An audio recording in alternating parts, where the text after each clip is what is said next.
gastrointestinal parasites. There's other parasites out there, but they're generally not a threat, such as tapeworms. Generally, they're not a threat. But the barber pole worm is going to suck all the red blood cells or consume all the red blood cells out of the animal, and next thing you know, they're anemic. They've got bottle jaw on the other side of their chin, their face is swelling up. And coccidiosis tends to affect your goats and younger lambs, your kids and your lambs. And it does just like the parasites. It scars the intestines to where they don't absorb nutrition like they once did. So sometimes your animal may get barber pole worms, may get coccidiosis, and you may treat it and may clear up, but the animal just never does do right. And that's a lot of that is from the damage done to their intestines from these parasites. So that's something a lot of people don't think about. They say, well, I treated them and they still died. And you'll say, well, did you make sure there weren't any worms or coccidiosis left? And they said, yeah, but they'd gotten pretty sick. And so what happens, another thing that happens with coccidiosis in lambs or kids, they get real bad diarrhea. People rush around trying to figure out how to treat the diarrhea, the coccidiosis with chemicals, but not Valbase and Albon and things like that. But I tell people, treat that later on. Focus on getting these animals rehydrated. They've had real bad diarrhea. They've become dehydrated. They've become weak. Anything you can use on a human to control diarrhea. I used to use Pepto-Bismol for the goats. You can use any, anti-diarrhea medicine. You can use any of those other things, Pepto-Bismol, and then make sure they're getting their electrolytes. Make sure they're getting some Gatorade or Powerade, whatever you think they'll drink the best. And then focus on treating them for coccidiosis. But that way you can keep some anti-diarrhea medicine around. You can keep some electrolytes. You may or may not keep medicine around for coccidiosis, but that usually will buy you some time to run to the feed store or your vet and get things like that.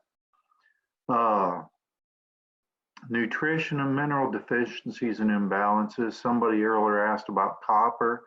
If they get a copper deficiency or an imbalance, all these minerals play vital roles in the health of animals. Not only health, but the physical development, the growth rate, the reproduction capabilities. That's a whole presentation in itself. I've done many of them on nutrition and mineral deficiencies or imbalances.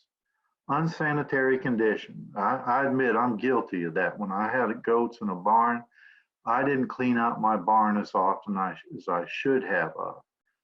But I did make sure to use hydrated lime and put it on the barn floors once or probably twice a year in the spring and in the fall to control odor, to help break down the urine, to help break down the manure. Was it a complete solution? No, I still had to hire somebody from time to time, come in there with a backhoe to clean out the barn, but that's another story in itself.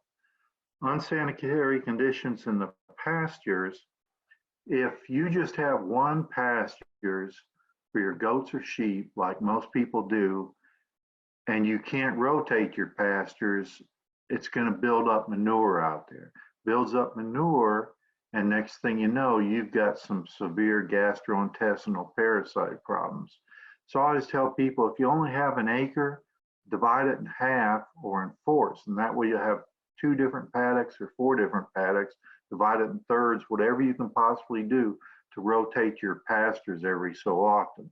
Most of the time you figure about 30 days. External parasites. I did not know till after a couple of years goats could get lice.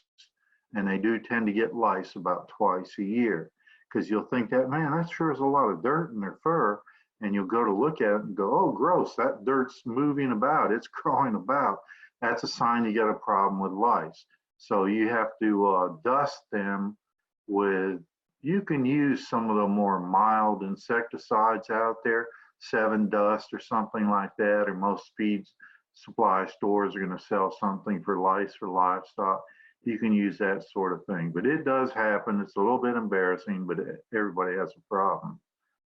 Toxic vegetation. Oh my gosh.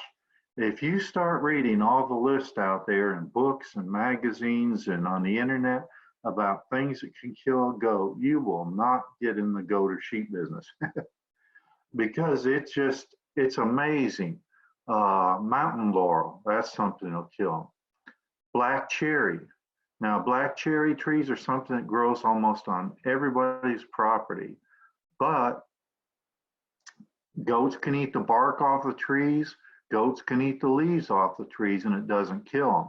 But let a storm come along and break some of those branches, or the tree falls over, and then the tree emits what they call prussic acid. And that's what kills goats or sheep or horses or whatever that decides to eat the dead tree's leaves.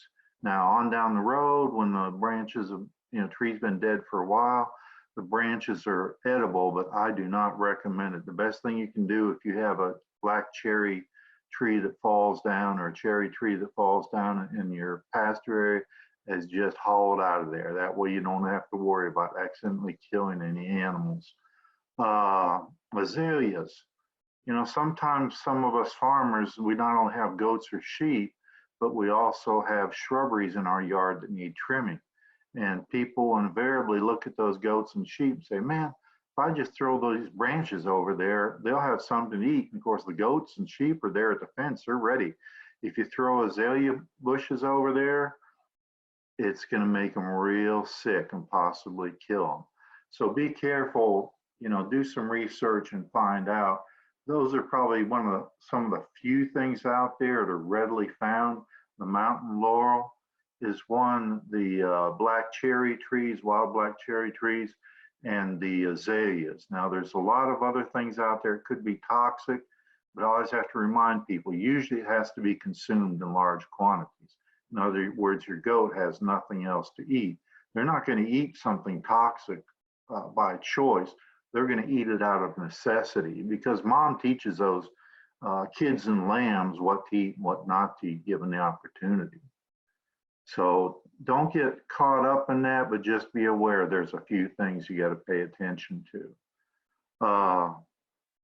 When you talk about upkeep, when you talk about health issues, the best thing you can do is develop a working relationship with a veterinarian, because when it all comes down to it, you need to get advice from a veterinarian, not necessarily a fellow goat producer, not necessarily from what you heard on the internet. You need to talk to a veterinarian, find out, or you may have to take the animal into the vet's office and get them to figure out what the problem is. And I have seen some people, even horse owners over the years, develop working with a vet. And then they'll call up a vet, at 8 o'clock at night and say, hey, I need your help. And the vet's going, I don't know who you are. You've never been in my office. I can't help you. They've got to have that vet-client relationship. And then they're more likely to help you. Now, they'll tell you if you need to bring the animal in. In most cases, they're going to try and resolve it over the phone and sell you some medicine that you may need to come pick up. But there again, that's another session all in itself, is talking about health and care and things like that for the goats and sheep. Somebody was asking earlier about trimming hooves. They have some, I should have brought them in here into the room. They have some really good hoof trimmers out there for goats and sheep. I like to buy the more expensive ones, and I forget their brand, and I'll go find them in a minute and show them to you when we take a break, that do not have a sharp tip on the end. Because invariably what happens when I'm trimming goats and sheep, either I'm going to bleed, the goat or sheep's going to bleed, or both of us. Because the goat jerks when you least expect it, or sheep does it, and you take those sharp tips from those hoof trimmers, and they sell them at Jeffers, they sell them at feed stores, co-ops, things like that. They have these very sharp tips, and I end up poking myself with them.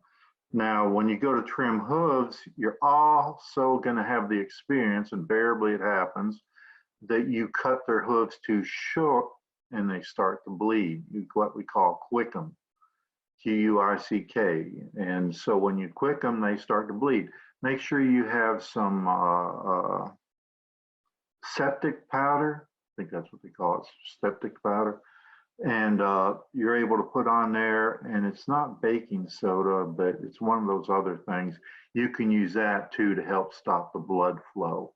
And just don't try and cut their hoods all at once. Just cut it in thin layers as you work your way down there. And it's kind of like clipping a dog's toenails. If you just wait and clip them once a year, you're going to get some blood because you're going to cut back too far at some point. So if you're trimming your goat hooves 2 times a year, which most of the time that's going to be sufficient, or you can pick the spring and fall, not the middle of summer when it's too hot. You're trimming them back a couple of times, those blood vessels are going to draw back in, and you don't risk quickening them as much. Learn to check your eyelids for anemia. I talked earlier about the barber pole worm. Barber pole worm, what will happen is if you're checking the inner eyelids of the goat or sheep and they have a bad infestation of barber pole worms, not only will their jaw get swollen, but their inner eyes are going to get white. Instead of being pink as my face probably is right now, they're going to get very white. You've got anemia. There you go. You've got to get some red blood cell or something like that. Red cell, they have it for horses, they have it for goats. You can try and rebuild them. Worst case scenario, you end up going to the vet and they put them on a drip IV. And trust me, getting the goat to stay still and walk around with a drip IV is not easy. Learn to do fecal egg counts. Now, the reality of it is, if you have a vet who'll work with you and give you a discount on taking in fecal egg counts, and it doesn't take much. People used to bring me baggyfuls, and it's like, no. All I need is a gram or two, just a couple of pellets.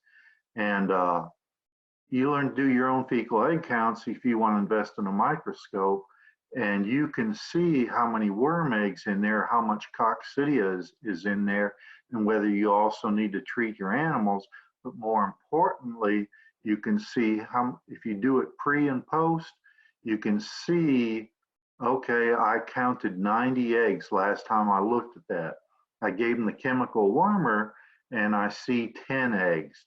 I reduced it significantly. My wormer worked. Because people used to call me up and say, well, my goat died 2 months ago. What did it die of? And I'm going, how the heck am I going to answer that? And so I'll tell them, well, did you worm your goats? Yeah. And I said, you sure you weren't? I told you I wormed my goats.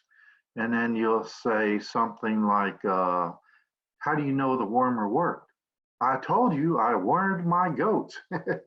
And so you'll say, no, did you do a pre and post to know if your wormer worked? No. So there again, if you have a vet that'll work with you, they can do those fecal egg counts. You take a few fecal egg counts in, shouldn't cost you more than $7 to $10 per sample. Now, I'm sure some vet will be glad to leave you money and charge you 15 or 20, but you need to find a different vet when you're doing that. I've done classes on the fecal egg counts. I don't mind doing classes, but usually people, when they find out what's involved, they decide they don't want to do that, because you got to spend about $100 a microscope, $10 or $15 on supplies, and you have to be able to use your kitchen sink to make what I call poop soup. In reality, you don't have to use your kitchen sink, but you basically have to do something. You need some water from a garden hose or something to clean everything up. Remember, like I talked earlier about the lice, check them a couple of times a year. Lice can usually happen in the spring, in the summer, and in the fall. So you want to check your goat or sheep, if you have hair sheep, coat a couple times a year to see if they have lice or not. Sometimes if you have real wet pastures or real swampy soil, you're going to have problems with foot rot or scald. There's medicine to treat that with, something you'll have to get from your vet or order online from a local veterinarian or from a veterinarian supply place. But it's not pretty when it develops between their toes. right in there between their, well, they only have two toes, right in between their toes there, and they'll be limping around. Another thing that can happen with goat or sheep is pink eye or sore mouth. It's the pink eye is very painful for the goats and sheep because sunlight hurts their eyes when they have pink eye. The best thing you can do for a goat or sheep that has pink eye is get them into the barn, get them out of the sunlight, and it'll take about 5 days to clear up. Now, the thing to think about, sore mouth is similar. It tends to happen in young kids. They, not very often, it will. It tends to develop around their mouth. They'll go to nurse off their mother and it hurts their mouth, so they don't nurse as much as they need to, and they start losing some weight. So the other bad news about pink eye and sore mouth is it's also contagious to people. It's what they call a zoonotic disease. So you have to be very, very careful if when you go out and work with animals that have pink eye or sore mouth, even cows get it. Wear some latex gloves. These days and times, everybody has latex gloves around. And if you're going to handle the animals, yes, there is some medicine that you can get to treat pink eye or sore mouth. But the reality is, if you get those goats or sheep out of the sunlight and in some shade, and the sore mouth is going to be the same practice. If you treat it with chemicals or medicine, it'll go away in 7 days. If you don't treat it, it goes away in a week. So you have to decide what you think will work best. But please do not let your kids get around any animals that have that, and you don't want to get it either. And so when you're trying to figure out somewhat health issues and upkeep, talk with your vet, talk with other producers. Yes, you can look up information on the website, and there's lots of good information out there. But sometimes when you start getting opinions of other folks, you get some misinformation. Will tobacco get rid of worms? I've heard that, but you know, I've never done any pre and post on animals to know if it works or not. What else was it? I'm sure there's some other things out there, some home remedies like that. Robert, is now a good time to stop you for some questions? It's been a That's little what over I'm just 20 going to minutes. say. Okay, good. I'll just start from the bottom and go up. How Constance asked, how often should you deworm or do checks on worms or the fecal egg counts? Good question, because the answer to that is it depends. That's your typical extension answer for everything. It depends. If your goats, I would check my goats and do random fecal samples unless you see a specific goat that appears puny, appears not to be doing well, doesn't feel well, lags behind when the other goats come into the barn. It's just walks real slow and coming in. I would plan on doing random fecal egg samples anywhere from every 3 months to every 6 months. A lot of it depends on how often you can rotate your pastures. And then there's always the goat or sheep that you just can't get rid of the worms. Now that one needs to go live somewhere else or be somebody's dinner. But there's always going to be some animals that don't do well and you need to call those. But I would say like I said, every 3 months to 6 months, do the fecal egg counts, check the eyelids for anemia. And when I say random checks, people go, I got 100 goats, I can't check all of them. No, just maybe check 1 out of 20 or 1 out of 10, depending on how many you have, 1 out of 5, you know, and pick out the ones that don't look good. If they have a rough looking coat, it could be either be lice, it could be internal parasites are causing the problem. So if you see one, oh my gosh, that one just has such a bad looking coat, check its eyelids, have a fecal egg count done, and it could be your problem. And don't try and keep your favorite goat just because it keeps on, you know, despite the fact that you love it. If it keeps on getting worms, it needs to be gone. You need to call. Next question. Okay. Cynthia asked, what info can you give on polio in goats? Goat polio can be caused by, if I remember correctly, it is wet feed or mineral deficiencies. You know, basically feed that has mold growing in it, if I remember correctly. It's been a long time since I had to deal with that. But there's some medicines out there. Let's see, if I remember correctly, goat polio, it's, and don't quote me on this, I'm not a vet by any means, but there's, is it thiamine? If I remember correctly, goat polio leads to a thiamine deficiency, and you have to give them shots of thiamine and something else. But there again, people sometimes get caught up in all these diseases, and I used to say the same thing about that as I did some of these other problems. If these diseases were this prevalent, I would not get in the goat business and wouldn't recommend anybody. So the likelihood of goat polio and is very small, but there again, develop a working relationship with your vet, look for information on the internet, and always be prepared. Okay, a similar question from K9 Kim. Can mineral deficiency cause coat to change color to white or have fishtail? It depends. Mineral deficiency in certain situations can, but the likelihood of that happening is almost rare.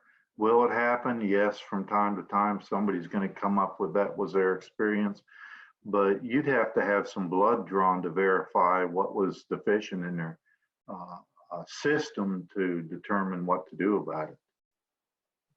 Okay. A question that goes back to the poisonous plants you were talking about. Someone or Constance asked if mimosa trees were dangerous. I think they may have some toxicity to them. There again, based on my experience, I've seen my goats eat some of that stuff in small quantities. And so there again, it may go back to if they consume large quantities of mimosa, they may be toxic. But I've heard that before, that mimosa trees are toxic to them. If you've got mimosa trees and you have concerns, I just cut them down. Okay. Kimber asked, is there a difference between meat goats? She was gifted some boar mixes and dairy goats. Is it just the milk quantity or is there more differences? Oh, there's more difference.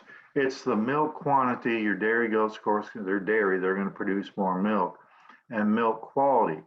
The boar goats or meat goats produce less milk, but it has higher nutrient levels, especially it has a little bit higher protein.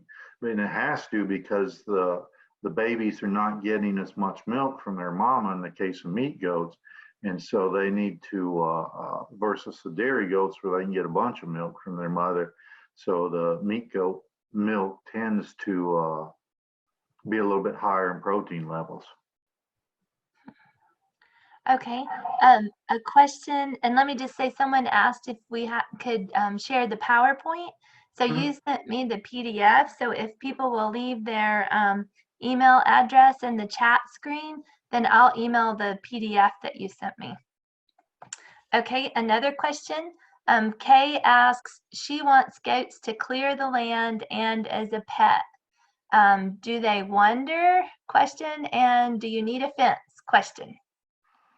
Well, it depends. I've been to third world countries where they tied their goats up and let them clear up browse and brush.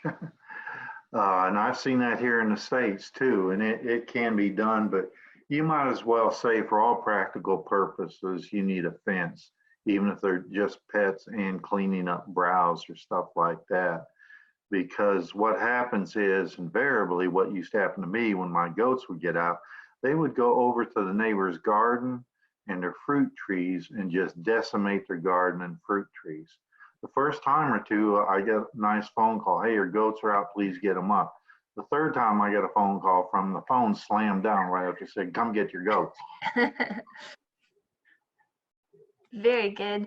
Let's see, one more question was, or two more questions. One was, can you just keep a goat as a pet and not eat them?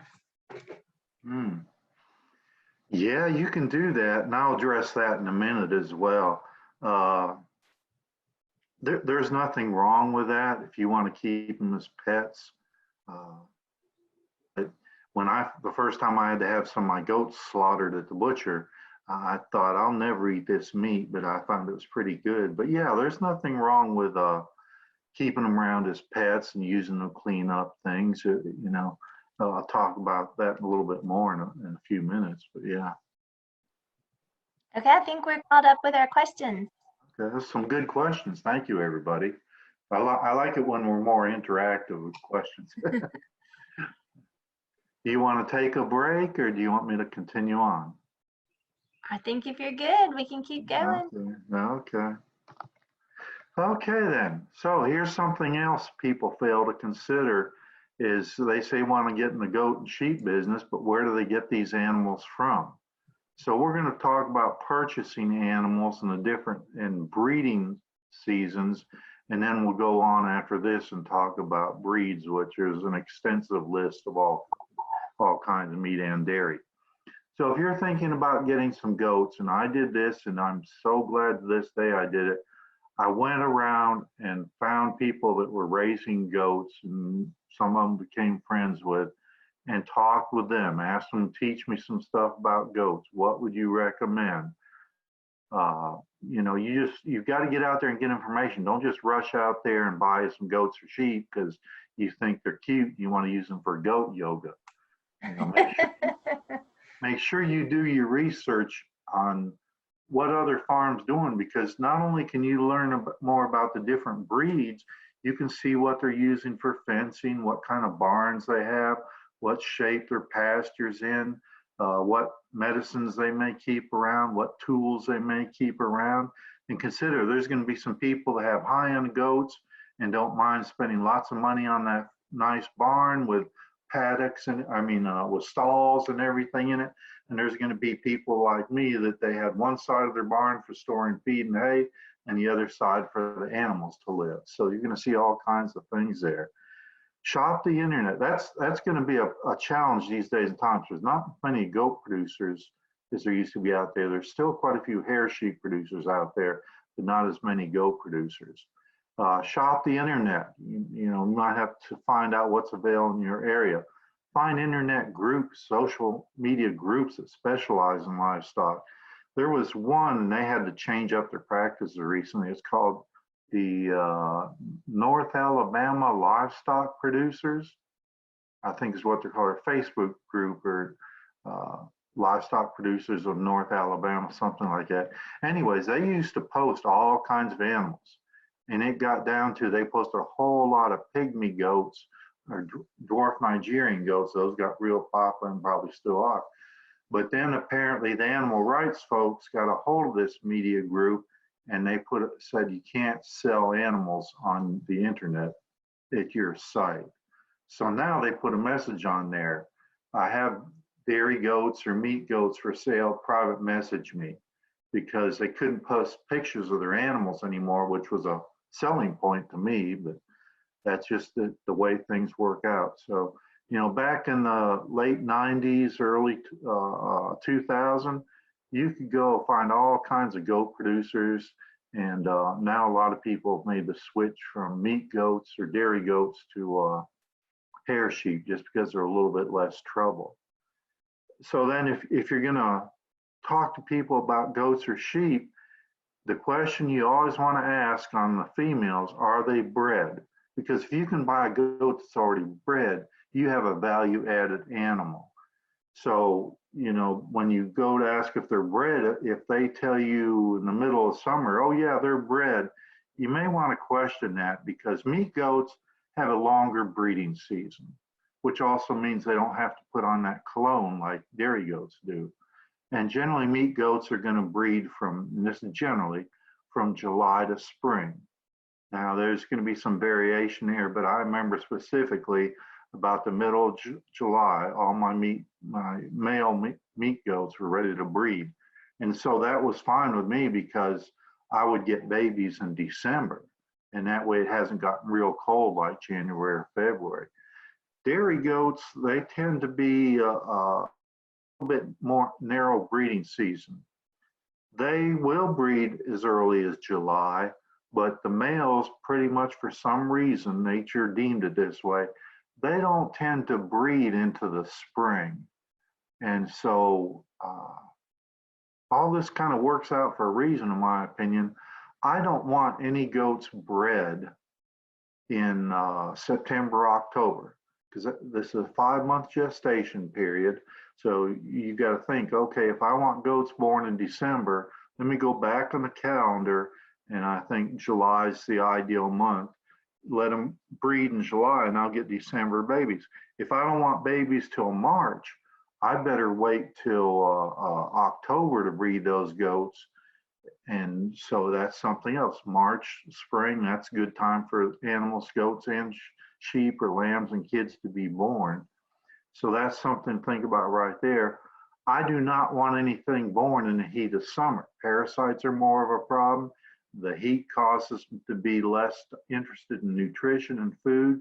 And so I don't want any babies if I can help it. It happens, but I don't want any babies born in June, July, August, or even the middle of September. I want the temperatures to cool off a bit. Flies are less of a problem when it cools off. Your gastrointestinal parasites we talked about, less of a problem. Central and Gulf Coast, you know, you can generally kid or lamb anytime through the winter. It's not going to be a problem because it hardly ever gets below freezing down there. But nothing hurt my feelings more than when I have a baby goat or lamb born about January, February, and invariably it'd be the most coldest day of the year, and I go out there and find what I call goat sickles. You know, unfortunately the mama could only do so much to warm them up, and the cold gets the best of them. And that would hurt. So, that's something I hate to see.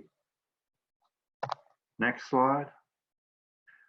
Breeds for meat or dairy? That's the big question. When I first started looking at goats and decided to get in the goat business, I took my wife with me everywhere we went. And of course, my wife is no longer alive, so I can talk about her. But I wanted meat goats and she wanted dairy goats. And so we compromised and ended up with both. And I grew to like dairy goats a little bit more in the long run, but meat goats were still my favorite. There's all these different breeds of meat goats out there. There's the Boer goat, there's the Kiko goat, there's the Savannah goat. It's a solid white goat. The Kiko goat is a cross between wild goats and dairy goats. Saanens, it comes out of New Zealand, Australia. The Boer goat comes from South Africa. There's also the myotonic goat, which comes from Tennessee and is known as the Tennessee fainting goat. And then there's the brush or pygmy goats. Those things have been around forever and seem to be very hardy. They can get into a lot more because they're so small. One time I had pygmy goats and that thing got so fat because it could get in the horse feed, it get in the goat feed. So there's all those breeds, and then you can cross up some of those breeds and you get your hybrid vigor, which means they're going to be a little bit healthier, a little bit more disease tolerant, a little bit more parasite tolerant. And, it's like getting a mixed breed or a mutt that's, who knows what. Those things tend to be healthier and less problems and live forever. Whereas you get some of these purebred dogs and they've got their health issues and so on and so forth. So, that's something to think about. When you get to hair sheep, I really like hair sheep. Once I started transitioning out of goats, I tried hair sheep. There's the Katahdin, there's the Dorper, there's the St. Croix, there's the Barbados, two different types of Barbados, and then there's the Royal White. Now, the Royal White is catching on a little bit more, but it's kind of difficult to find around here. And then there's the Barbados, are very difficult to find around here. There again, they originated from the Caribbean. They were more tolerant of our type of weather. But the ones I've seen out there just didn't impress me. They weren't as hardy looking as the Dorper or the Katahdin. Now, supposedly, and I tend to agree, the Dorper are not as parasite tolerant as the Katahdin. But if you're trying to grow them out for meat, the Dorper grow out quicker than the Katahdin. Now, I tried the St. Croix for a while, and I loved them. Their temperament was pretty good, but they just weren't as hardy. And as we're talking about these different breeds, if you want to get in the goat and hair sheep business, based on my experience, when I had my hair sheep in with my goats were much more aggressive towards the hair sheep. So the hair sheep tend to get pushed out of the feed trough more, tend to get pushed away from the hay, get pushed out into the rain, things like that. My goats just did not like the hair sheep. I kind of like the hair sheep, but you know. And then my wife, she got in the dairy goat business, and there are all these breeds out here. I we thought about getting Nubians, but several friends of ours said, you don't want a Nubian. They are needy. They're going to stand at the fence when they see you come out the back door and start screaming, you know. But I think they're just so cute with their eyes and their beagle ears, their droopy ears, and everything like that. But I've tried having Nubians a couple of times, and they were just too vocal. But they have great personalities and temperaments. Saanen, there's a sable Saanen and a white Saanen. I love the Saanen goats. I think they have one of the best temperaments out of the dairy goat breeds. They're fairly friendly. The billies were fairly friendly, and but I bought probably 10 or 15 of them at one time just to have around. My wife made me get rid of them because they all look the same. She said they're all solid white. I can't tell one apart from the other. Of course, she liked the Alpines, and I said they're all different colors. How can you tell one from the other? But the dairy goats, the Nigerian dwarf, I used to make fun of those things, but I got to realizing, hey, you don't need a gallon of milk a day from a dairy goat unless you have kids, you know, human kids that are going to drink a lot of goat milk. So those Nigerian dwarfs that give about a quart or so of goat milk are perfect for small families, are perfect for adults who just want a little bit of milk that's not going to go bad before they can drink it all. There's the Oberhosleys, which are very similar in appearance, have a nice looking coat.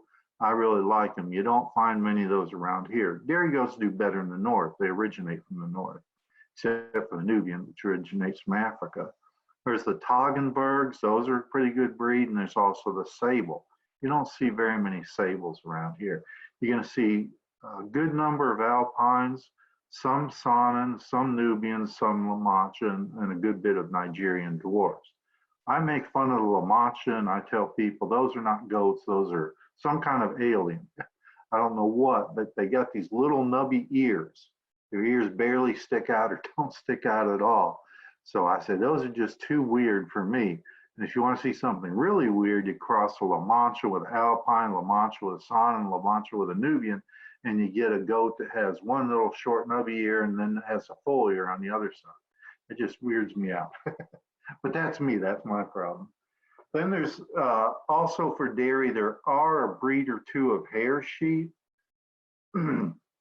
The St. Croix is kind of known for its ability to produce some milk, and it's got that same long, narrow body as most dairy goats have. But there again, you can cross up your dairy goats and get that hybrid vigor, and you still get your productivity on your milk. I, on the other hand, used to like to use a Boer buck to breed my dairy does, because what would happen is I'd get any male offspring were deemed to be meat goats. So I got plenty of goats to go to market.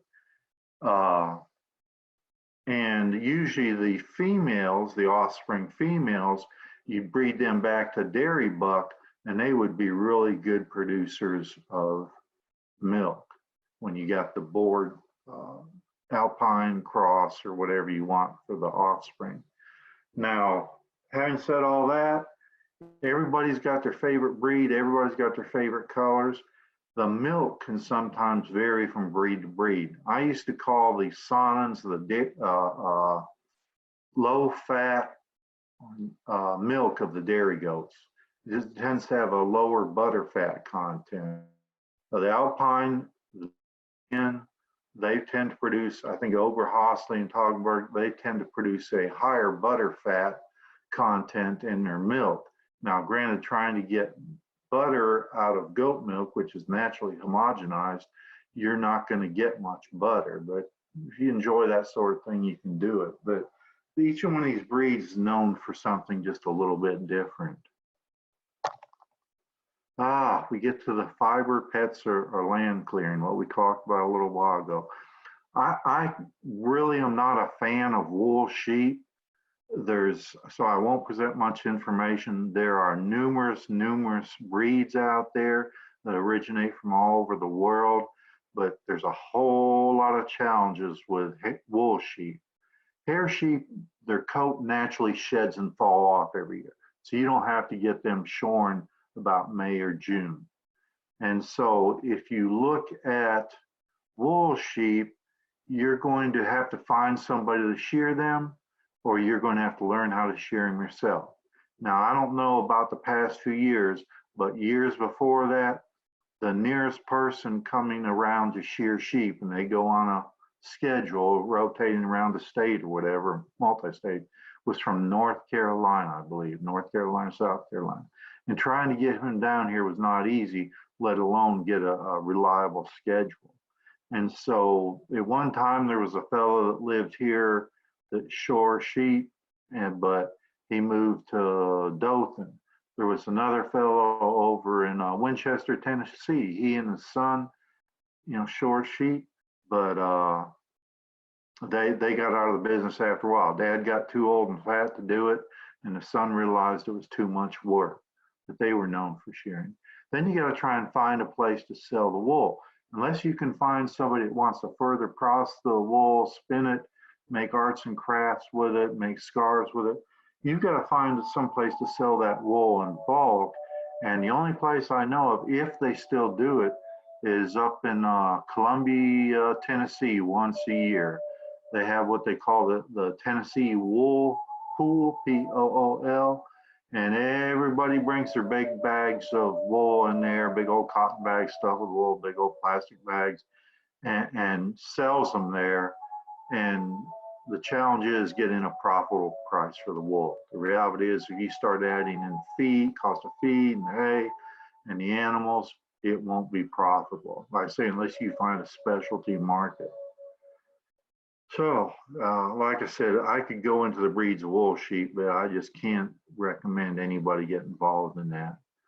They do have good personalities, but that's all you can say for them. And the meat from wool sheep does not taste as good as the meat from hair sheep. And here's my theory, and nobody's ever proved me wrong. The meat from a wool sheep tastes like lanolin. Whenever lanolin, yeah, Lanolin, to me, when I eat the meat from wool sheep, and especially if it's overcooked, I just can't wash my tongue enough because it feels like there's a coating of lanolin on my tongue. Whereas the hair sheep, they don't have that aftertaste. So if you're going to raise them for pets, that's fine. I totally understand that. Bottle babies that you've had to raise or somebody else has raised, in other words, the mama didn't give them enough milk, or they were baby number 4 and they just weren't getting the milk, so you bottle fed them, the mama died, whatever. Those make real good pets because they're used to being handled by people. They aren't really going to struggle a whole lot.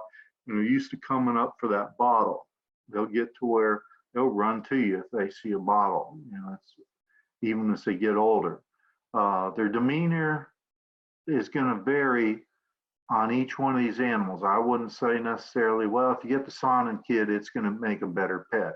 I expect it would, but there's no guarantee on that. The dairy breeds are more docile.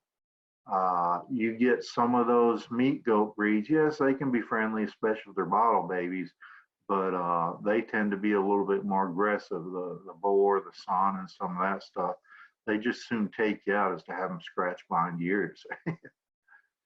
And then the crossbreeds, if you can crossbreed a dairy goat with a meat goat and you bottle feed it, you're going to have a fairly gentle animal unless something goes wrong to convince them they shouldn't be friendly. But those crossbreeds, you get hybrid vigor out of that. You get something, that's more hardy. So it's a good thing. Getting goats for land clearing, that there's been lots done on that. And yes, it can be done. And the studies promote that avoids the use of chemical sprays on these clearing areas. or bush hogs, all the noise, mechanical equipment, weed eaters, all this stuff. The challenge comes from keeping them contained in there. If you don't have some parameter fence, then they're going to wander eventually. They're going to decide to go see what's on the other side of the woods, and they're going to wander. So you have to be able to fence in that area, or if you have lots of money, you can put up portable electric fencing to contain them. That stuff's a little bit expensive, but in some situations. So if I'm going to use some animals to do clearing, it's either going to, more likely it's going to be meat goats or castrated male dairy goats or castrated meat goat males. It's going to be, the reason I wouldn't use the dairy does, you don't want them scratching their udder, messing up their udder, getting infection in it, and then next thing you got mastitis. You won't want them getting in there with the stickers and vines and the trees that have the thorns and things like that, and risk damaging your udder. So it needs to be castrated males, whether it be hair sheep or otherwise. There again, if you put wool sheep out there, they're going to come home with all kinds of stickers and stuff, and could possibly get entrapped to the point they can't make it in one night, and the coyotes get them or stray dogs. So that's my thoughts on land clearing. It can be done with even using brush pygmy. Of course, they aren't going to consume as much as the meat goats or the dairy goats. Are you ready for a few more questions now, Robert? Yeah, that's why I was just looking at my clock. I think, yeah. Okay, good. Let's see. I'm gonna try to catch back to where we were. Where Constance asks, where could I find a list of locations that process goats if I am not up for doing it myself? That's a good question because number one, unless you're going to sell the meat for you restaurants or grocery stores, which most people don't, you're in good luck. Because if you're going to sell it to restaurants or grocery stores, it's going to have to be USDA inspected meat. In other words, it's got to have a plant, a processing factory that has actual USDA inspectors there. If you're going to do like I said earlier and just sell it maybe a whole processed animal or a half an animal or certain cuts, you can sell that to individuals, but it has to be processed at a state inspected facility. Now, those state inspected facilities pretty much follow the same standards of cleanliness, sanitation, whatever you want to call it, as the USDA inspected. They just don't have inspectors on hand to do that USDA inspection. Now, inspectors are going to come through there and check the plant, the abattoir, the processor from time to time, but I think they inspect about once every couple of weeks or once a month. So that's now, years ago, the Alabama Department of Ag and Industries has a list. It's been a long time, so I tried to search for it. Has a list of state approved or state inspected facilities, and there's quite a few of them out there. I think there's still one down in Coleman. Where else? They're not as plentiful as they used to be, but a lot of times if you're willing to use a deer processor, if they're willing to do a goat or sheep, which they won't be during deer season, but any other time of the year, they've got the equipment that's needed, and they'll do, most of them do a pretty good job if they don't go back a second time. But so there's your state inspected facilities, your deer processors, and then there's the USDA inspected facility. You'll just have to do a search, and like I say, Department of Ag and Industries used to have a list of the state inspected facilities. Next question. Okay, Julie asks, what should be the expected price range for a registered dairy doeling and buckling? Anywhere from $50 to easily $400 or $500. Because when you just ask for a general price, I'm going to tell you it depends, because if they're registered animals, they're going to want a little bit higher price. In other words, if they have the paperwork that certifies they are, full-blooded or registered Nubian, or they're full-blooded registered Alpines, these people are raising generally raising high quality animals that have paperwork to go with them, and they may even show at the competitions like the Lincoln County Fair that has a dairy goat show every year. So those animals are going to tend to cost more. If you're just buying old non-registered animal, and the farmers try not to make a killing off just you on price, I wouldn't pay more than $50 to $100 for a doeling or buckling. But I don't think prices have changed much in the years, but you could easily spend a little bit over $100, $150. But usually at that price, they're 6 months of age.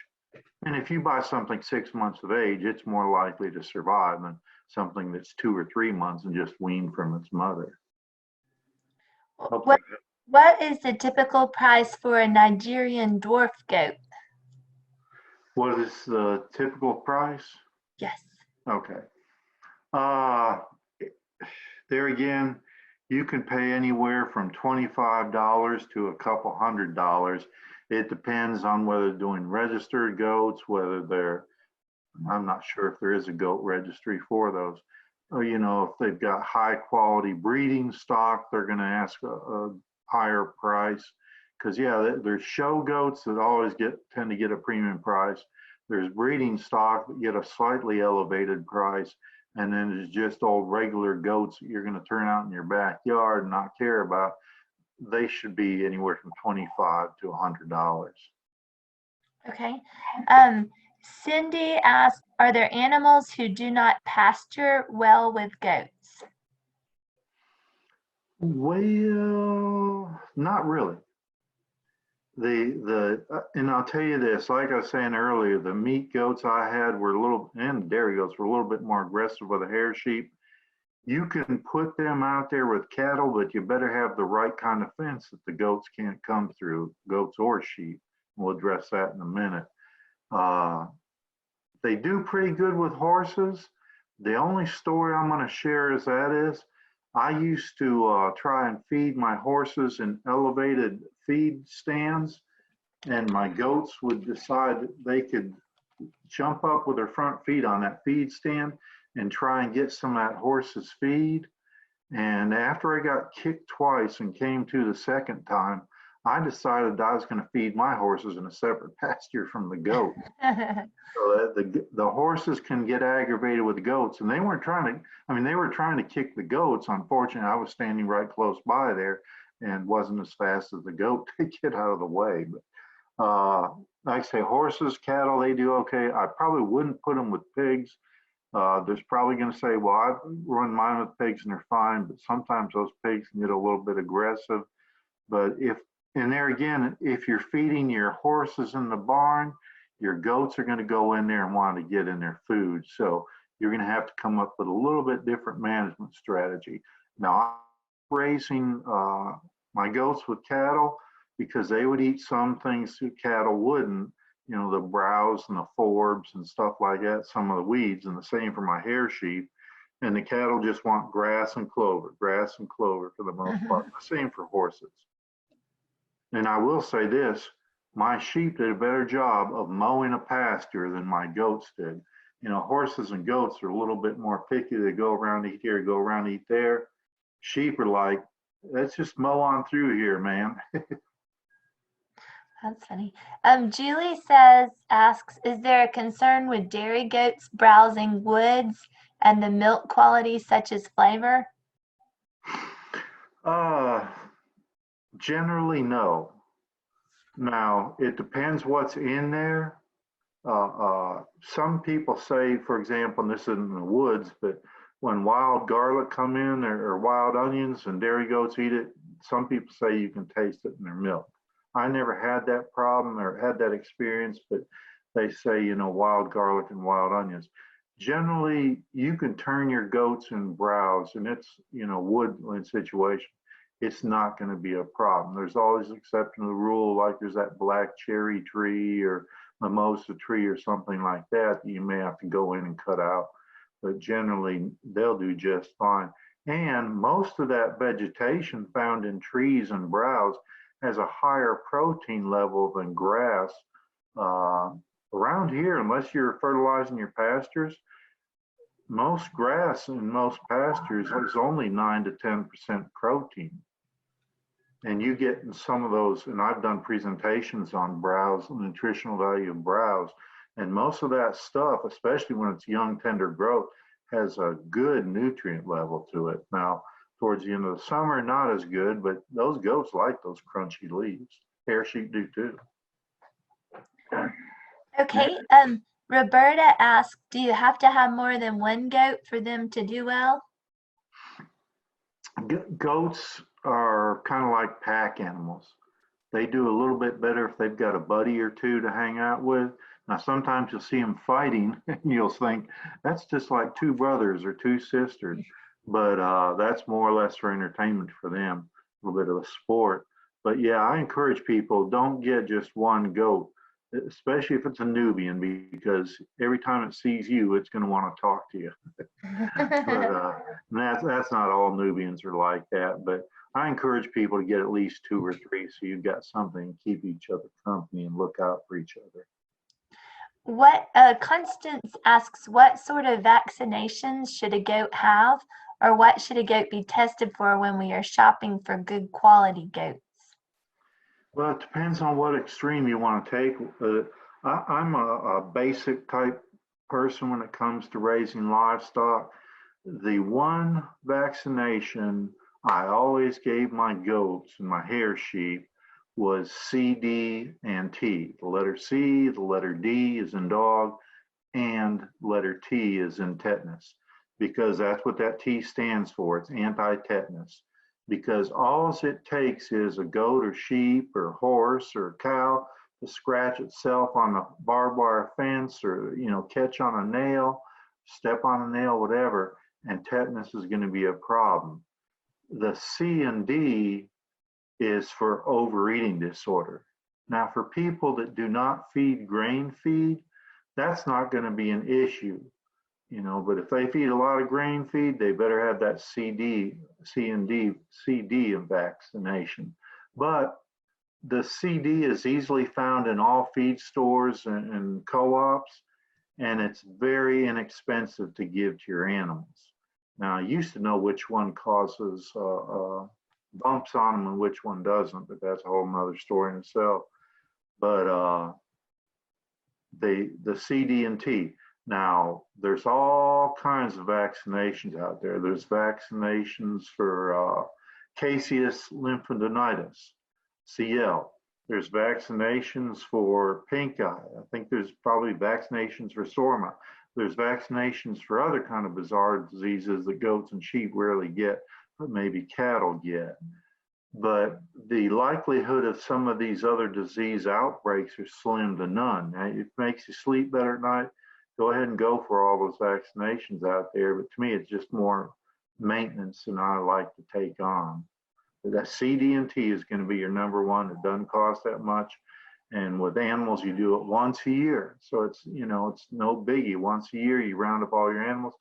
With the ewes and does, if they're pregnant, you give it to them 30 days before they kid or lamb, and it's passed on to the offspring, the kids or the lamb. Now, you still have to give the lambs or kids a series of 3 vaccinations to boost them up, but most of the time with adults, it's just once a year you're doing this. And if you've got a specific breeding season where all your does get bred in July and they're going to kid or lamb in December, go ahead and give them the CD&T vaccine in November, and they're already vaccinated, and you got a head start on those kids or lambs. Okay, another question. Joseph asks, is the stockyard in Coleman a good place to buy, or do you recommend a local farmer? I would choose a local farmer before I choose a stockyard, because here's the thing to think about. What happens at the stockyard is people are not taking their best animals there. Just like when you go to buy animals from somebody, they're not selling you their best animals most of the time. So they could be taking a goat there, a female goat that has a bad case of mastitis, but she's not bred at that time. You don't know it. You end up buying a doe with mastitis. Now, can you buy from a stockyard? Yeah, you can. I mean, there's the Coleman stockyard. You can drive up the road to Columbia, Tennessee, where they have a huge goat sale and sheep sale. I don't know if they still do it, but the one over there in Russellville, they used to have a goat sale and sheep sale. I think it was on Mondays. But that's a good opportunity to pick up pink eye, sore mouth. You're do they need the business? Yes, but let them sell them to meat processors. Don't necessarily, unless you absolutely got to, go in there and buy something there. I'd find me a farmer that had goats or sheep for sale and was at the auction and say, hey, I'd like to buy some goats or sheep, but I'd like to come to your farm. And that way you get to pick out their better animals more than likely, because otherwise they'd already be at the sale barn. Next. Last question is, what does a Nigerian dwarf goat eat, and what does it produce? It's a goat, so it's going to eat grass. It's going to eat browse, forbs. It's going to eat, I mean, everything a regular goats eat. And we'll talk about nutrition in a few minutes. Like I said, a small animal like that is not going to consume a whole lot. But, in a smaller pasture, if you got a quarter acre, half acre, that's going to be more than enough for a couple of dwarf Nigerian. And what was the other part of the question? What does it produce? Oh, well, some of those you can use them as meat goats, the females. They've been bred, they've kidded. You can use them for some milk. Other than that, they can be used as pets. Other than that, they make a nice barbecue. Take them to the sale barn or whatever you want to do with them.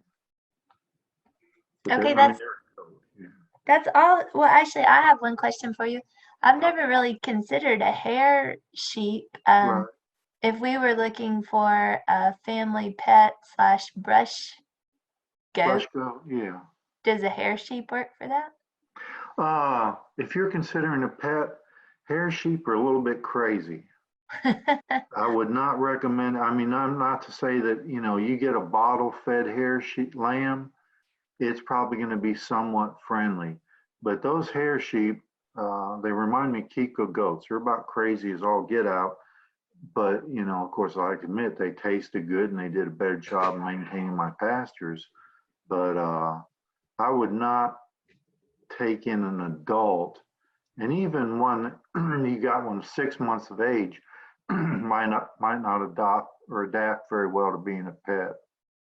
If you got somebody that says, yeah, I got a bottle baby hair sheep for sale, I'd say, okay, let me give it a try. Okay. Thank you. And along those lines, folks, be careful when you go out and buy powdered milk replacer.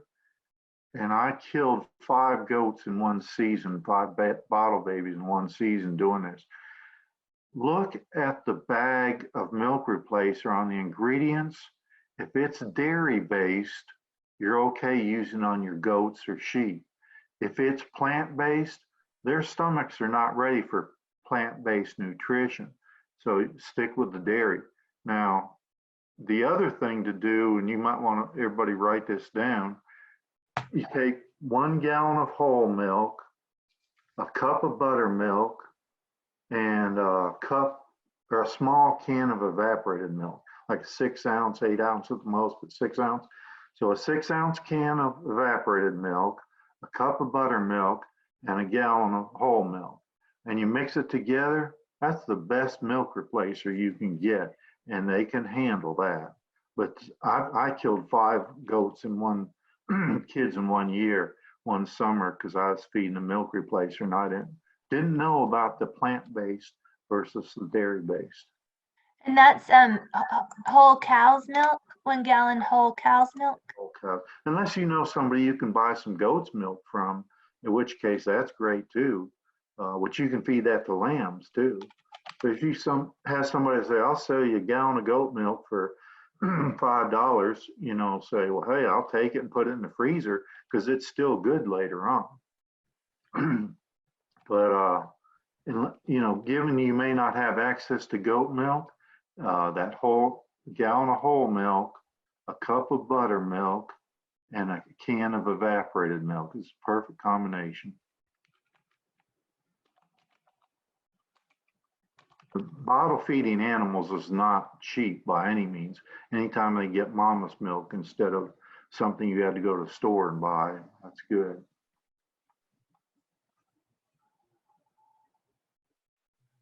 Okay, do we want to take a break? Do we want to go on? I'm good to go on if you want to.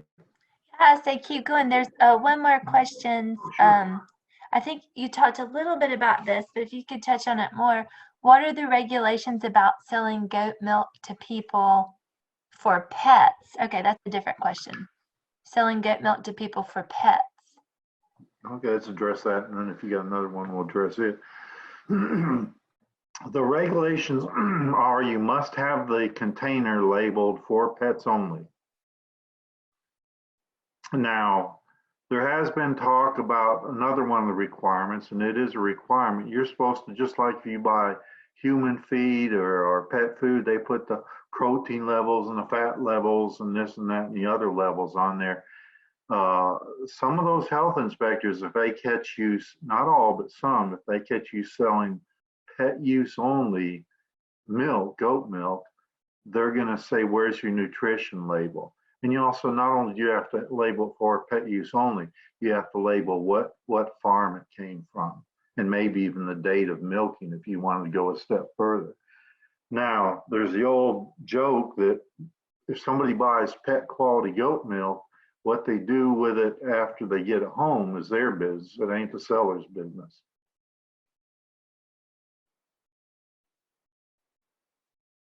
I think that should pretty much address that. If not, somebody ask another question. I'll try and address it a little bit more. Next question. Okay, and one more. How long will goats live? Extension answer is that depends. Because I mean, it depends on so many things. The average healthy goat that is not attacked by coyotes or dogs or gets head stuck in a fence should live anywhere from 6 or 7 years on up to 10 or 12 years. I mean, I've heard of goats living a little bit longer, but that's very rare. If I were to narrow it down, I would say 6 to 8 years.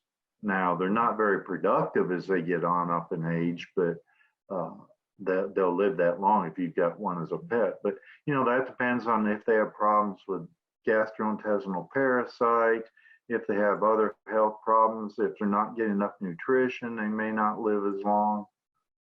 So, but basically, if I, you know, say the average healthy goat is going to live probably 6 to 8 years. There's always an exception to that rule. That is all the questions for now. Well, great. Well, hopefully we'll come up with some more after we go through the last few slides.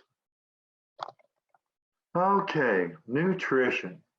Oh my goodness. You know, in Andy Griffith, we used to see with that goat that ate the dynamite, and they were all afraid the dynamite was going to explode in the goat. We didn't want to stress out the goat.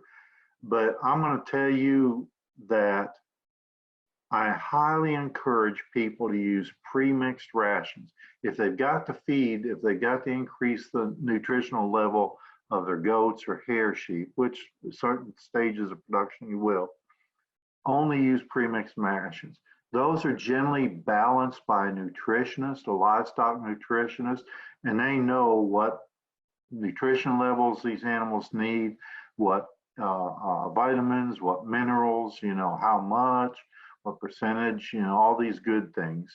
So, having said that, goats generally 10 to 16%.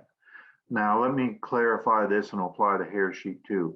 A maintenance animal that's not bred and not in breeding season will get by on that 10%. Now, that's for goats or sheep. If you're getting ready to breed your ewes or does or use your male for breeding season, you better increase that protein level. Goats probably 14 to 16%. The hair sheep, I would increase at least 12, maybe a little bit more. Whether it be sweet feed or whatever you're using, I would recommend a goat ration or sheep ration specific to the animals you have. But that's people start trying to mix their own feed, and that's when you get in trouble because you don't know about the quality of the ingredients. You may hear this was good, you may hear that was good, and so uses this, so I'm going to use this. That's fine if you're happy with that, but I recommend a pre-mixed ration if you're going to have to feed them feed. Ideally, they can find enough nutrition out in the pasture and woods. They don't have to have that, but that's not the case most of the times. Make sure they have either loose minerals, access to loose minerals, or make sure they have a mineral tub. It's kind of like a black sorghum syrup type tub, the hard syrup, and they can lick that. You can put a mineral block. Don't put a salt block out there, white block, put a red block. They don't need the extra salt in their diet, kind of like I don't need it in my diet. But minerals are something they need, and they know how much they need. They may not even eat it for the longest time, and all of a sudden, next thing you know, they're consuming those minerals. Now, when I say a tub or a block, a hard block, like you put out your horse or cattle, think about this. Sheep and goats do not have upper teeth. They just have lower teeth. So they cannot bite into that tub of molasses mix. They cannot bite into that hard block, that red mineral block, to get the minerals they need. That's why buy some loose mineral, mix it in with their feed. If they don't want it, you'll notice they're leaving a bunch of mineral behind after they eat their feed, and then you just put less mineral out there. Water is absolutely essential. People don't think of that as a form of nutrition, but trust me, it is, because it carries all the nutrients through their bodies. But they need good, clean water. I used to like to put a little apple cider vinegar in my water because it kept the goat's water, not mine. Goats and sheep water and horses water because it kept the algae down a little bit, made it easy. What algae did for them was easy to clean out of the tank. And there's some people that say apple cider vinegar is good for the animal's digestive system. There's different types of feed out there. Like I said, this whatever you're going to do, if it's breeding season, you better up that protein level for two reasons. It makes your male goat more fertile. It makes your female goat produce more eggs in her ovaries and more likely to have hopefully just twins, but less likely to have singles if you boost up that protein level. Forages, like I said earlier, most grass here in the South, unless it's fertilized, you're lucky if it's 10%. Now, I have had some tested through Auburn lab or state lab, and it tested a little bit higher, but they used a lot of fertilizer. Now, crabgrass is one of the best forms of grass out there for horses, goats, and sheep. It's slightly higher in protein levels, and it's very prolific. Now, clover is good for them as long as it's not an entire field of clover. There again, it's like me. I could eat hot dogs all day long, but that's not good for my diet. So clover, all day long for goats or sheep is not necessarily good. I wouldn't go to the trouble to eradicate it, but I would add some grass seed and maybe some browse or forbs out there if I could. Forbs, and I forget what, they're the broadleaf weeds, basically, the broadleaf weeds, including some of the thistle plants. Browse is going to be your trees, your blackberry bushes, things that are high in tannins, which are actually good for helping control parasites. And browse, you have to be careful of that because goats will go in and they'll decimate a woodland area, given the chance and the high enough population of goats. So if you want that, and I've seen goats and hair sheep go into a woodland situation and eat all the lower branches and leaves off there, and leave it looking like a park, because those goats and sheep will stand on their hind legs and reach up there and get all that high stuff. And then it's just like a park from 6 foot down. It's nice and clear. You can walk around there. The problem if you let them do that too often is that tree won't go any lower branches back, and they don't have anything to consume in the next couple of years. Now, and I'm just kind of marching through this, a goat and hair sheep will consume anywhere from 2 to 4% of its body weight. So if you've got 100-pound goat out there, you better figure it's going to eat at least 2 to 4 pounds of combination of feed, hay, and whatever they find to browse or forage on, graze on. And then a sheep's pretty much the same way. They may eat a little bit more, but you might say 3 to 5%, but it's real similar to a goat.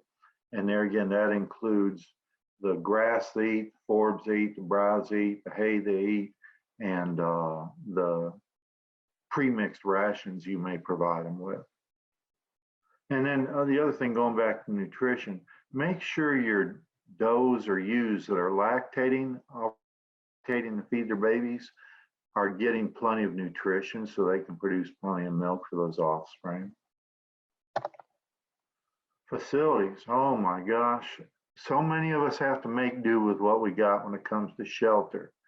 But one thing we know is whether it's goats or hair sheep, they need shelter from rain, wind, sun, and very extremely cold temperatures.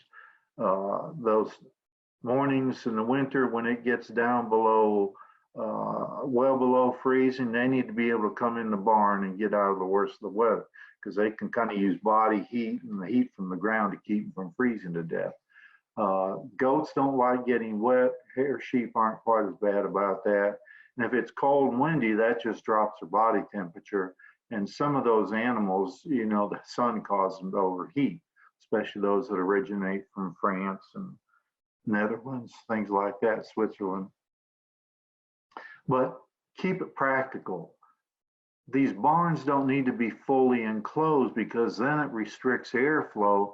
And if there's too much urine in the ground and there's been a water leak and it's just damp in there, there's possibility of pleurisy developing in your goats or pneumonia.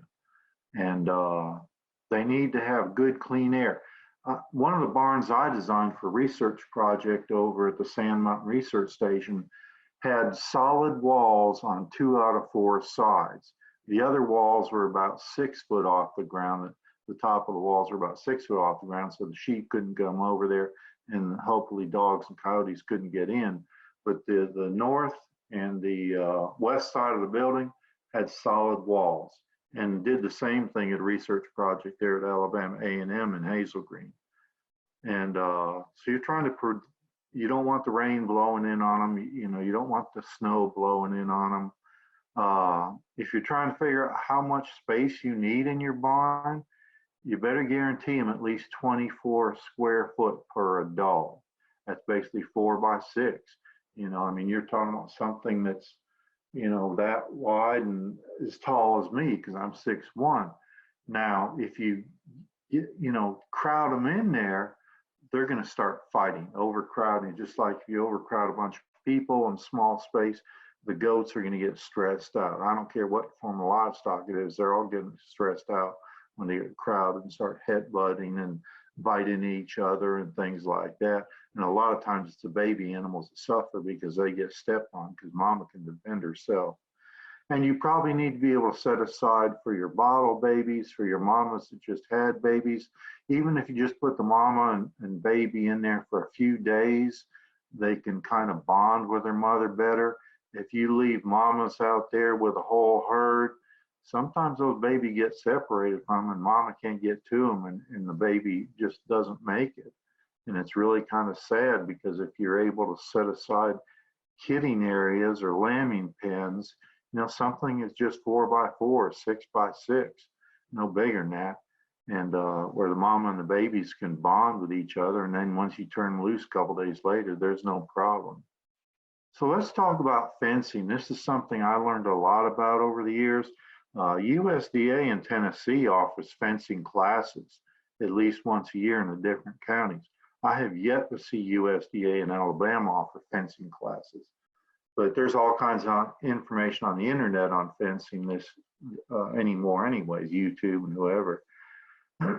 So no barbed wire. Barbed wire is not going to keep in goats or sheep. You would have to put your strands of barbed wire, 4 to 6 inches apart to contain a goat or sheep.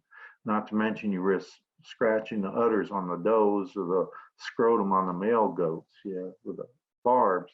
Do not use the livestock fence with 6-inch squares. What happens is a goat sticks its head through there to get on whatever is on the other side to eat, and it can't get its head back through there because its horns catch. And even if you're using a dehorned goat, they have trouble getting their head back through that 6x6 square. I recommend, if you can afford it, and it tends to be more expensive, go with a livestock fence that's little 4x4 squares. However, that's more expensive. So I say, well, just go with the cattle wire that starts out kind of narrow, and then it gets to be about 6 inches tall by 12 inches wide towards the top half, and the goats can get their heads in and out of that. But cattle fence will work pretty good. Are the babies going to go through there? Yeah, but as soon as mama calls them or they get hungry, they're going to be back through that. They'll pretend like they can't remember, but trust me, they can. Electric fence. Electric fence works real good with goats or sheep. If you're using like high tensile wire or twisted wire, it's easily going to take 6 strands. At the bottom, you'll put it about 4 to 6 inches, 4 to 6 inches off the ground. As it goes higher, you can put a little bit further apart, but the first few strands are going to be about 6 inches apart. And make sure you have a good strong charge with that. But I've used high tensile wire and it worked great because that'll definitely carry some electricity. And unfortunately, our property is right along a creek and we're in a holler and it tended to flood real bad. And one year it flooded so bad it washed trees and branches over that high tensile wire and pushed them over, and they never did work right after that. But I learned from that, my trial that it does, high tensile wire does work, and it's somewhat affordable. Now, you can buy this new stuff that's relatively new on the market. When I say new, it's been out about 6 years.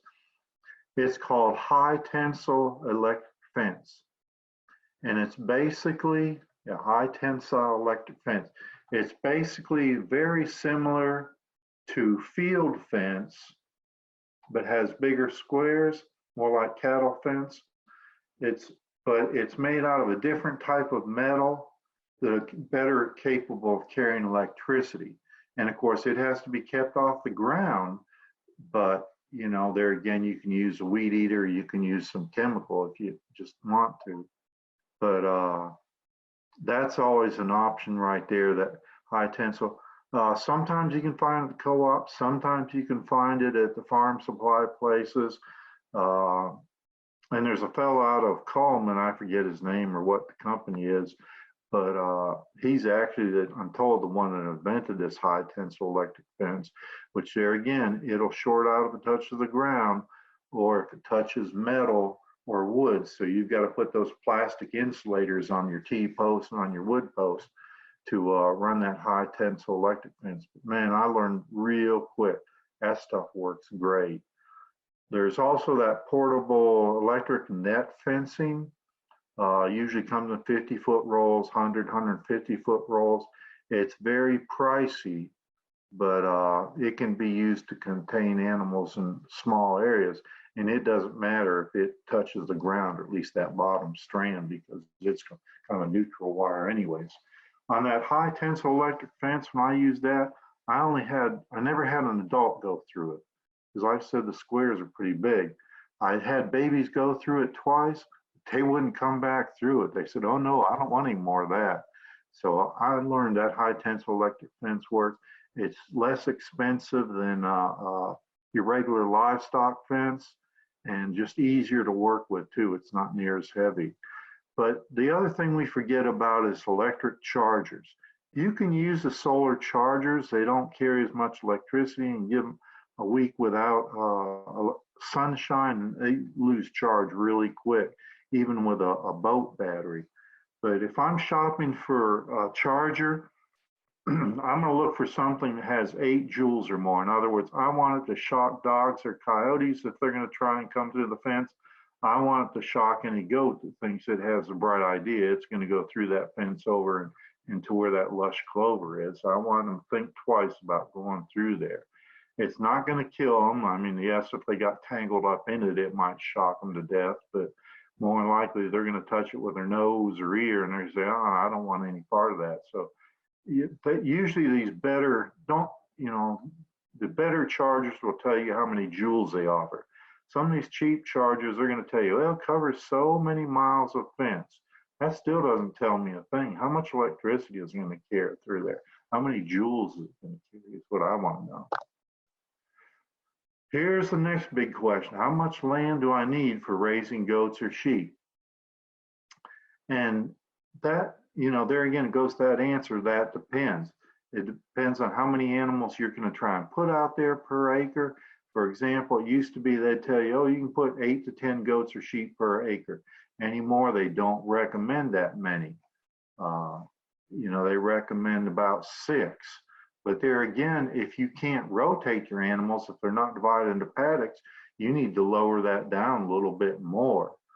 Now, if you have rotational pastures and can rotate the animals on the pastures every 2 weeks or 30 days, you can put more animals on there because you're going to be putting them on a paddock or a small grazing area, and you're going to be moving them on, a week or 2, 3, 4 later, whatever. But don't forget about when you're talking about rotating pastures, the average life cycle of a gastrointestinal parasite is about 30 days. Actually, a little bit less, but let's just say 30 days. So if you put them on one pasture and they drop fecal pellets there with worms in them, and you let the goats or sheep keep on grazing that, they're going to pick the goats and worms up from there.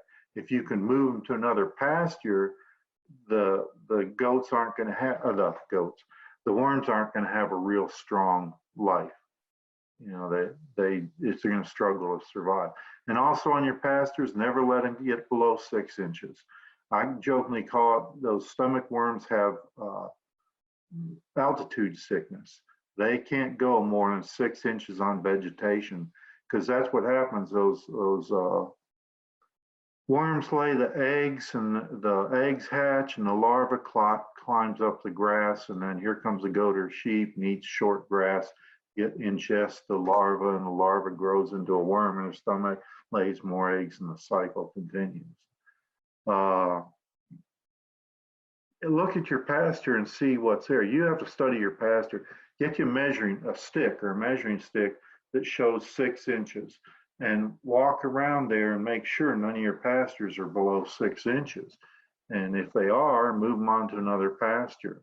And then look what the makeup is out there. Is it just grass? Did somebody spray a lot of broadleaf weed spray and kill all the clover? Because clover is our friend. It put nitrogen back into the soil. It fixes the nitrogen in the soil.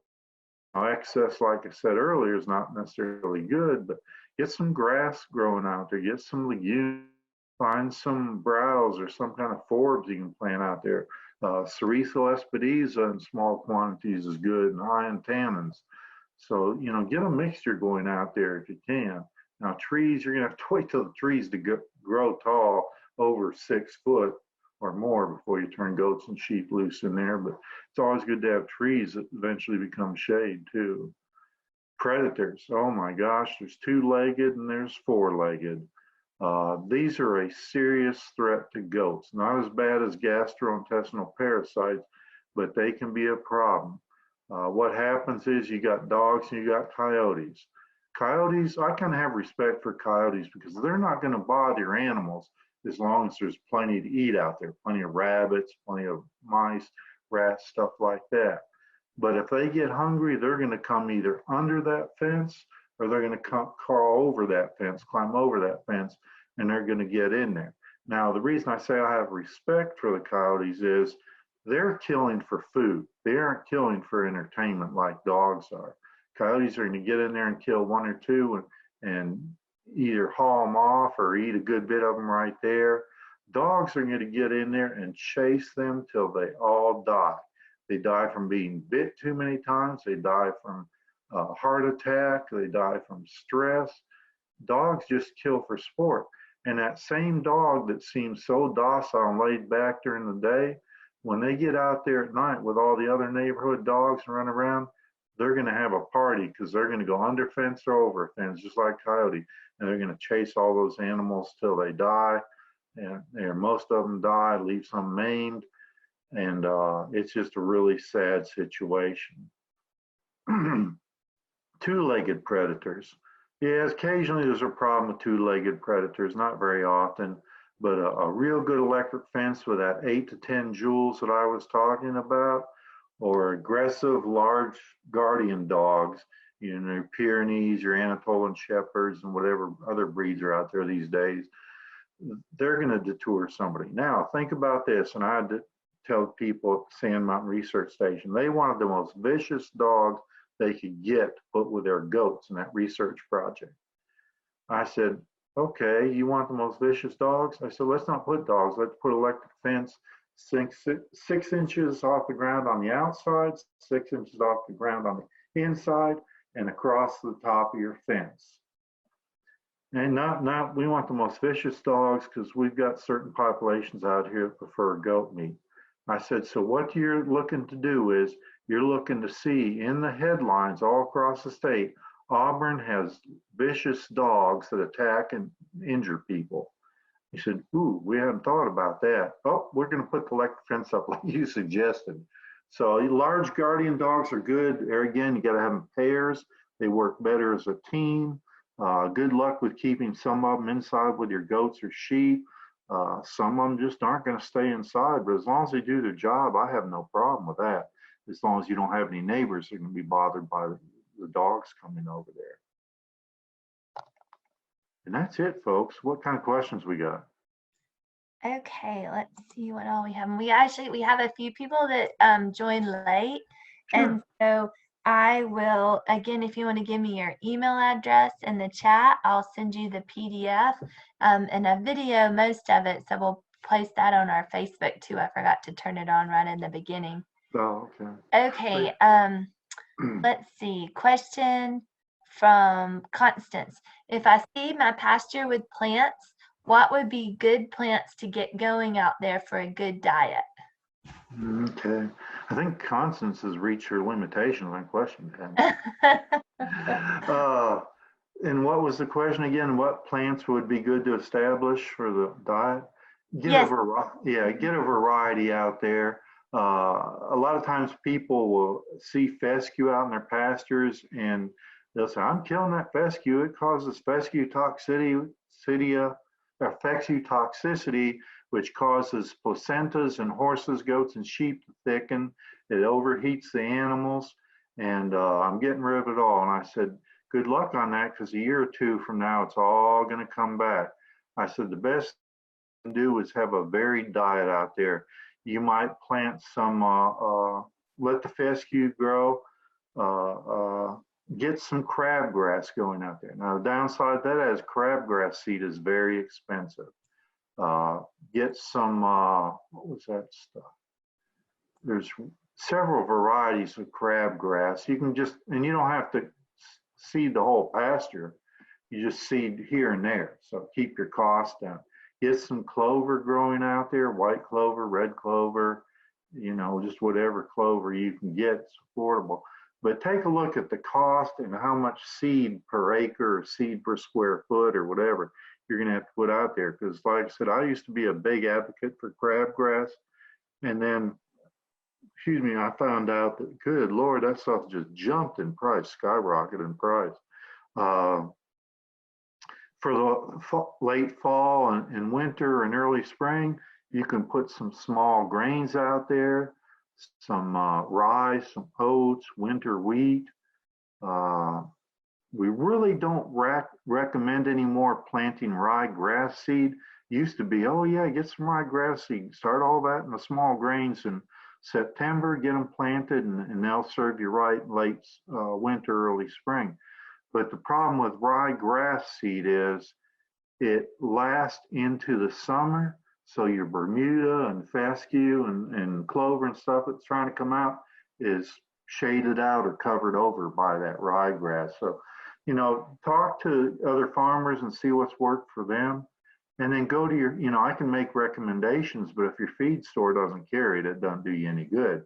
Talk to your local feed store and explain that, hey, I'm trying to, or seed store, whatever, farm supply store, I'm trying to increase the variety in my pasture. What can I get? Now, Bermuda grass is everywhere. Now, it'll crowd out fescue grass too, but it only grows in the heat of summer, where fescue is a cool season grass. It's more prevalent in the springtime and in the fall time when things cool off. But variety, that's the thing, and whatever is available and affordable. Okay, Julie asks, I've heard that you have to feed hay. Is that necessary if your goats will have access to pasture woods, mineralic, and grain, maybe only in the winter? And which kind of hay would you feed them? There again, recommending a type of hay is like recommending a breed of goat or sheep or what type of vegetation have growing out there. Let me go back and say this. More than likely, unless you're able to do what they call stockpile forages in your pastures, in other words, you don't get out there and let animals eat all your pasture down in certain areas that you can rotate them to, or you just, as I call it, don't bush hog. You let certain pastures just really grow up. But more than likely, you're going to have to feed hay because you want to keep up their nutrition level. And you don't want to feed just grains and mineral and water during the winter time, because grains have what we call short fiber. Feed rations have what we call short fiber. You need those long fibers from grass, tree leaves, forbs, and hay to help their digestive system. The long fiber and hay and grass, clover, whatever it may be, it helps process and move these small grains through their digestive system. So they're really going to need some hay. Nothing else, it keeps them from getting bored sometimes during the wintertime, especially when it's a rainy day and they can't be out there. As far as if you could find crabgrass hay, that would be fantastic. If you could find a farmer,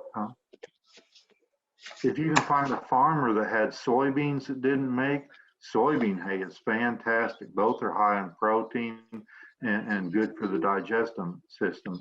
Because what you're looking for, and there again, take a hay sample, you're looking for at least 10 to 14% protein levels in your hay, and greater than 50% TDNs, total digestible nutrients. That means 50% of the food or whatever is in there is going to be digested by the animal when you go 50% TDNs. And like I said earlier in my nutrition, goats and sheep are going to need anywhere from 10 to 14% protein in their diet. More than likely around here, you might find some alfalfa. That's good in small quantities, but I wouldn't feed it to them the entire winter or even every week. More than likely, you're going to find fescue or Bermuda grass hay. That's going to be the most common around here. There again, it's going to be, if you're lucky, 10% protein, but it's better than nothing. I'll take it over nothing. And it doesn't matter whether it's round bale or square bale. We feed Timothy hay to our rabbits. Can you feed goats Timothy hay? Yeah. The only reason it's not very common around here, it doesn't do well in the heat of the South. So when you're buying Timothy hay for your rabbits, more than likely it's imported from up north somewhere where it's cooler and they have better soils. But yeah, when I used to feed my horses and then still with my goats, I looked for a combination of fescue and Timothy hay, Timothy grass hay. Okay, Cindy has a question. What are the advantages and disadvantages of disbudding? Disbudding. Uh,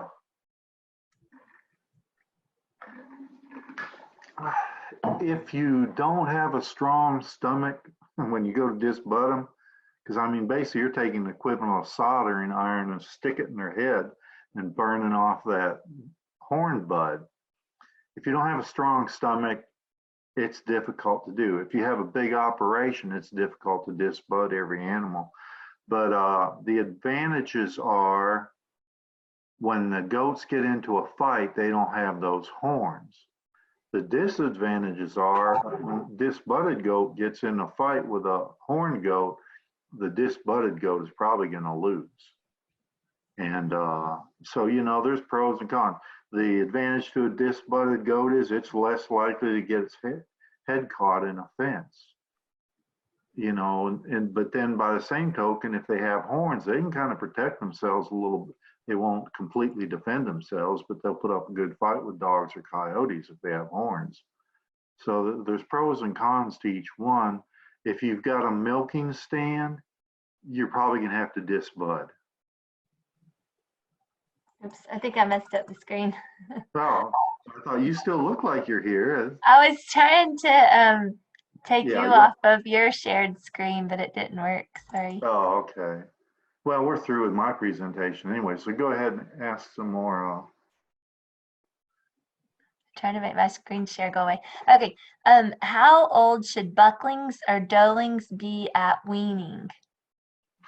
There again, it's that extension answer that depends.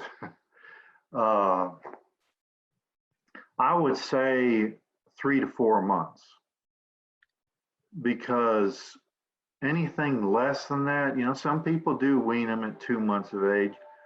They're not getting all the nutrition they need after that. They're not used to eating the grass. They're not used to eating grains.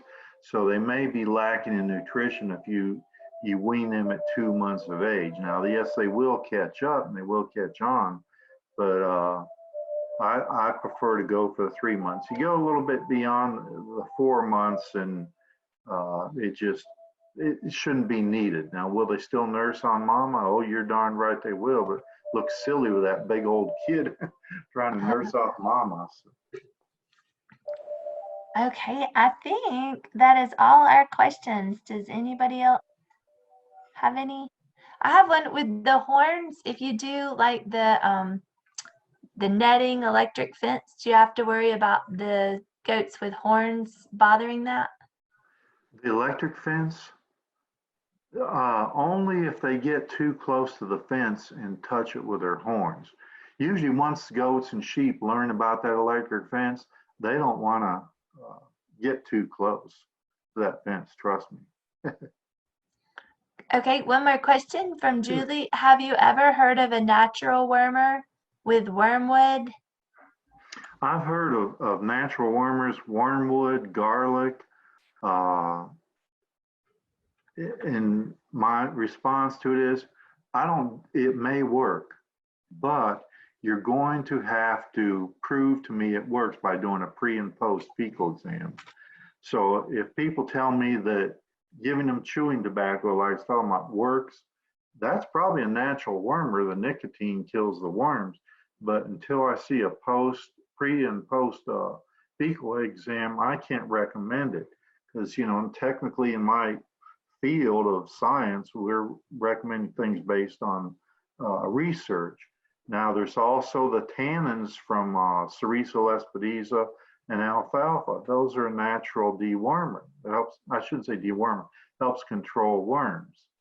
The problem with too many tannins in the stomach of a goat or sheep, particularly a dairy goat, it kind of messes up the, excuse me, too many tannins in their diet messes up the digestive system where they don't process food efficiently, and it can reduce the effectiveness of the nutrition. But yeah, there are some out there, but I haven't done the pre and post with them. Okay. Several comments that this has been very helpful. Another question from Canine Kim. What is your take on breeding polled to polled? I think it's a great idea. You know, you may not get polled in every offspring from that, but I think that's a great idea. It beats the heck out of having to disbud them. Okay. Joseph says, do you have any books that you would recommend for a beginner? I'm sure there's a Goats for Dummies book out there.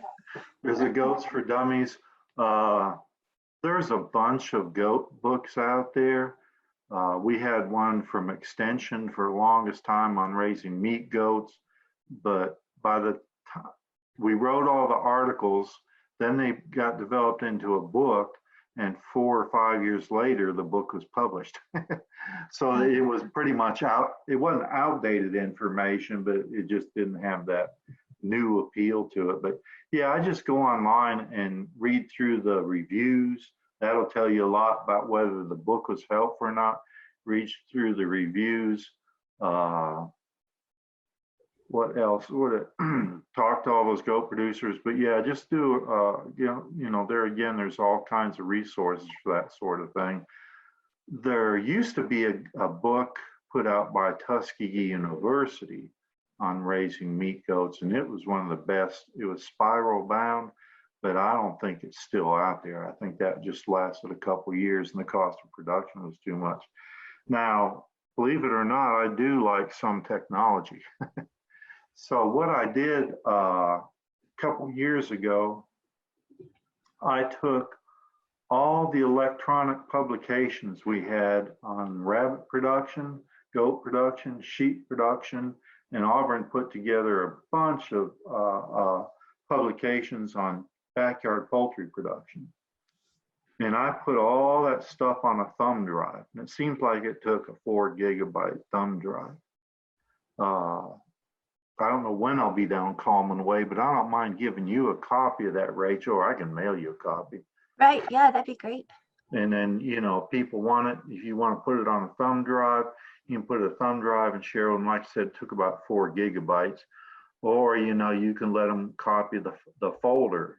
Well, it's got 4 folders, one on goats, one on sheep, one on rabbits, and one on chickens. But that's probably one of the best things I ever did in my career was to put that together, because it's easy, yes, a thumb drive costs, $5, $6, $7, $8, but it's easier to hand somebody that. And if they didn't use it, no biggie, because we're just give them, a big old stack of publications and they sit on the shelf and never get read. Right. Yeah. That would be great. We'd like to have a copy of that. Okay. Yeah. One more question. If you had 2 brush goats, do you think that having 2 like wethers or 2 castrated males would get along well together? They're going to be like 2 brothers. They're going to fight, but yeah, they're going to get along fine. Yeah. What do you think the best combination is of keeping if you just had 2 goats? 2 brush goats or 2 what? Wethers? 2 brush goats, yeah. What would be the best combination? As long as either one was weathered, they're both going to be good. I recommend weathering whatever it is, because if you're not going to use them for breeding stock, go ahead and neuter them. If they're intact, they're going to be more aggressive with each other, because even though there's no girls around, they're still going to think, yeah, I may get lucky one of these days and get a chance to breed. So let me fight with my friend. Yeah. Okay, that's good advice. One more question from Julie. Any tips for bringing home newly weaned goats to make the transition easier? Yeah. As far as transportation, for transporting from the farm to your house or your farm, cardboard box, if that's all you got, one of those plastic dog crates, it doesn't have to be real big, but plastic dog crates that's got the ventilation on the sides and got the mesh door on the front. Those plastic dog crates are great because they're easy to clean out. The cardboard box, I've kept bottle babies in cardboard boxes. The problem is the box gets saturated eventually with urine, and then what good did that do? And it could very easily happen in your car, with the cardboard's not thick enough. Yeah, it's just those plastic dog crates are a good cardboard box. Maybe throw a towel on the bottom of either one. You can throw a little bit of hay in there, but when you go to pull them out, it's going to be get hay scattered everywhere. So just take a old bath towel. You don't care if you keep it anymore. Throw it in that cardboard box or throw it in that crate and transport them that way. Go to a yard sale and get a dog crate. Right. Sounds like good advice. Okay, I think that's all. So one last time, if anybody wants me to email the PDF, if you'll put your email in there. And otherwise, we are done. Thank you so much, Robert. This was very, very interesting. Oh, thank you. I had fun. I can talk about this forever, but it's been a couple years since I did this. So I appreciate you inviting me because it gives me opportunity to refresh my skills. Can I I guess, share your email address as well with the well, of PDF? course, yeah, yeah. Okay. Yeah, and I guess, and I'll send you an email. My question I have to use it for reporting purposes. I see we had 13 participants and I saw as high as 20. Yeah, I think with people coming and going, we probably had about 25. Right, That's right. what I Plus was. they can only take so much of me. So, but yeah, No, but I that's enjoy. Thank you everybody for being here and taking the time to listen. okay. Well, everybody have a good night. I'm going to stay on just to make sure nobody else gives us their email.